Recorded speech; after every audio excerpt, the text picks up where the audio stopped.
Сәлем оқырман. Бүгін болса Айсұлтанға үміткер келген болатын.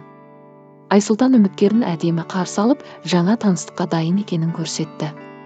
Үміткердің есімі Аружан, жасы 18-де. Талғардың тумасы, студент екен.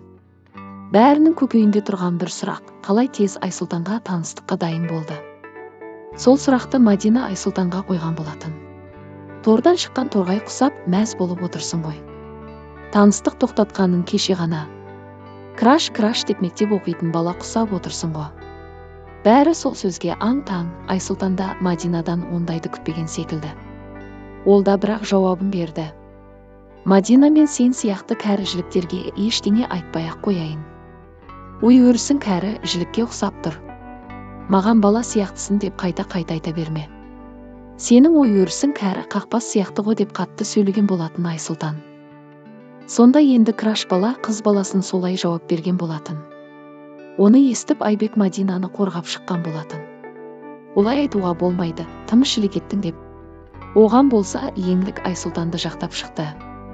Қатысушы пікір айтса, сондайда жауапқа дайын болсын деді. Солай бір қатты сөздерін айтып, Айсұлтанды кәдімгідей қорғанға алды. Оны естіген Мадина үндемей қоймады да еңлікке жауап берді. Еңлік, деді Мадина, сенің тарапына біреу пікір айтса, сен де шығасың, мен осы адамның пікірін естігім келіп тұрған жоқ деп. Бетпақтанып отырасың ғой осы жерде, бетің тырысып. Ал еңлік болса Мадинаға сен менен ие кесе түскен бетпақсың деген болатын. Соған қарағанда неге еңлік қатты Мадинаға тірелді? Айсұлтанды қорғап, ер жігітті ұмытып кеткендей. Жалпы сол конфликт жабылғандай болды. Нұрсұлтан Мадинаны қорғаштап алған болса, Айсұлтан өзінің жаңа үміткерімен таныстықты жалғастырды. Сіздің ойыңыз қалай? Кім дұрыс айтты? Ал пікірлерді оқып көрейік. Уф, наконец Айсұлтанды шығарды-ау. Нағыз маскан шешілді ғой. Қатын құсап салғыласып отырғанын қалай кетті? Еңлік тауыпсындар бір-бірінді. Осы жолы еңліктің мес болмағанына қуанып отырған мен. Өзім жақтап жүріп едім, нағыз бейнесін көрсетті. Бетінің сідігі шықты ғой үміткер келгенде. Айсұлтанға мөлдір шүкір осындай ұрысқақ жігіттен құтылғанына. Мынаған қарағанда Тимур дұрыс-ау дейм. Осыған дейін Айсұлтан туралы келген ақпарат рас деген сөз. Мелдірмен хайп істеп сөйлесіп жүр деген. Айсұлтан қандай екі жүзді еді.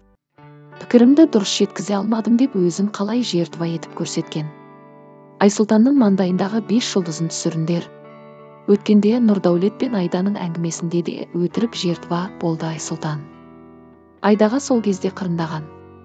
Уже Айсұлтанның маскасы шешіліп жатыр, дейді оқырмандар. Сіз қалай ойлайсыз?